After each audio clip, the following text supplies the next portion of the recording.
Hello বন্ধুরা, আরেকটি নতুন ভিডিওতে আপনাদের সকলকে স্বাগতম। আজকের ভিডিওতে জানাবো টপিফোর্ট অ্যানাক্স লোশন বা টপিক্যাল লোশনটি সম্পর্কে। এই লোশনটি ইউজ সম্পর্কে জানবো যে এই লোশনটি আমাদের স্কিনে কী সমস্যা হলে, কোন ধরনের সমস্যা হলে, কখন কিভাবে ব্যবহার করতে হবে, এর সাইড এফেক্ট কী রয়েছে, প্রাইস কত রয়েছে, সম্পূর্ণ ডিটেলস এই ভিডিওতে আমরা জানবো। তাই সম্পূর্ণ ভিডিওটি শেষ পর্যন্ত দেখতে থাকবেন। আর চ্যানেলে যদি নতুন হয়ে থাকেন অবশ্যই চ্যানেলটিকে সাবস্ক্রাইব করে পাশে থাকবেন এরকম নিত্য নতুন ভিডিওর নোটিফিকেশন পাওয়ার জন্য। তো যাই হোক, টপিফোর্ট অ্যানাক্স যে লোশনটি রয়েছে, এই লোশনটি একটি টপিক্যাল লোশন। আমাদের স্কিন ফাঙ্গাস সমস্যা বা ফাঙ্গাল সমস্যা যদি থাকে, সেই ধরনের সমস্যাকে ঠিক করানোর জন্য ডক্টর সাধারণত দিয়ে থাকেন। তো টপিফোর্ট অ্যানাক্স যে মলমটি রয়েছে, এই মলমটি সাধারণত 15 ml এর বর্তমান যে এমআরপি সেটা হলো 88 টাকা। এই টপিফোর্ট অ্যানাক্স লোশনটি যে কোনো অ্যালোপ্যাথিক দোকানে ইজিলি পাওয়া যায়। আর এই টপিফোর্ট অ্যানাক্স মলমটি বা লোশনটি যে তৈরি করেন যে কোম্পানি, সেটা হলো ফ্রাঙ্কো ইন্ডিয়া, খুবই নামি দামি এবং পুরনো কোম্পানি। তো বন্ধুরা, এই টপিফোর্ট অ্যানাক্স লোশনটির মধ্যে যে কম্পোজিশনটি রয়েছে সেটা আমরা দেখে নেব। রয়েছে ক্লোবেটাসল প্রোপাইনেট, কট্রিমাজল এবং নিওমাইসিন। এই তিনটি কম্পোজিশন দিয়ে তৈরি। কট্রিমাজল মতলব এই লোশনটি ফাঙ্গাস এবং ব্যাকটেরিয়াল জনিত কোনো যদি স্কিনের সমস্যা থাকে সেই কন্ডিশনে ডক্টর দিয়ে থাকেন।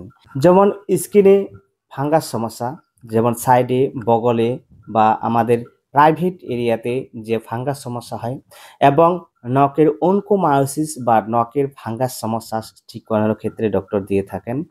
এছাড়া একজিমার ক্ষেত্রে ডক্টর দিয়ে থাকেন। মাথার মধ্যে বা স্ক্যাল্পের মধ্যে যদি ফাঙ্গাস এবং ড্যান্ড্রাফ জাতীয় ফাঙ্গাস দেখা দেয় সেই কন্ডিশনে ডক্টর দিয়ে থাকেন। এছাড়া বিভিন্ন ব্যাকটেরিয়াল জনিত এবং ফাঙ্গাস জনিত যদি সমস্যা থাকে, যেমন আমাদের সাইডে বা বগলের নিচে এবং বিভিন্ন জায়গাতে যদি ব্যাকটেরিয়াল এবং ফাঙ্গাস ধরনের সমস্যা থাকে, যেমন দাঁত, খাস, খুজলি, একজিমা ইত্যাদি ইত্যাদি যদি সমস্যা থাকে, সে কন্ডিশনে ডক্টর সাধারণত এটিকে দিয়ে থাকেন। এখন জানবো এই টপিফোর্ট অ্যানাক্স লোশনটি কখন কিভাবে ব্যবহার করতে হবে।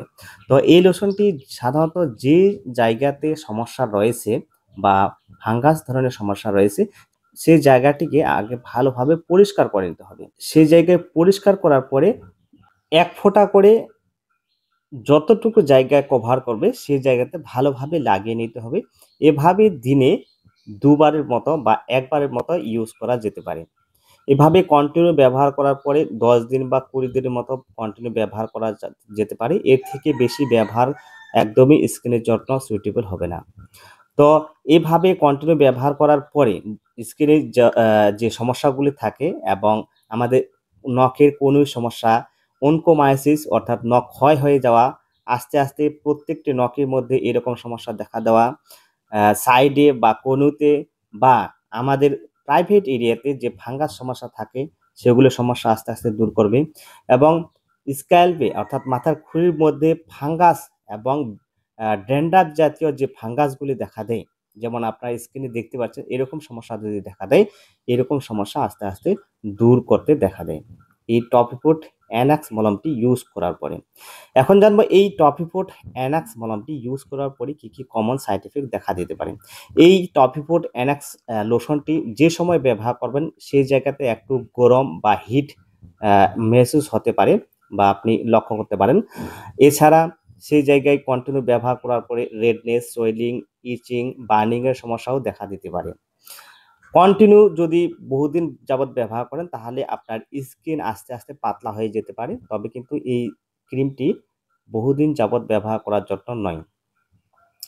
এখন জানবো এই টপিফোর্ট অ্যানাক্স মলমটি কারা কারা ব্যবহার করতে পারবে, কারা কারা ব্যবহার করতে পারবে না। টপিফোর্ট অ্যানাক্স লোশনটি শিশু থেকে বয়স্ক পর্যন্ত যে কেউ ব্যবহার করতে পারে স্কিনে যদি এরকম সমস্যা দেখা দেয়। তবে 5 বছরের নিচের বাচ্চাদের ক্ষেত্রে ব্যবহার করার আগে অবশ্যই ডক্টরের সাথে কনসাল্ট করা অতি আবশ্যক। তো বন্ধুরা, এই ছিল টপিফোর্ট অ্যানাক্স মলমটি সম্পর্কে সুন্দর এই ছোট্ট ভিডিওটি ভালো লাগলে অবশ্যই লাইক ও শেয়ার করবেন।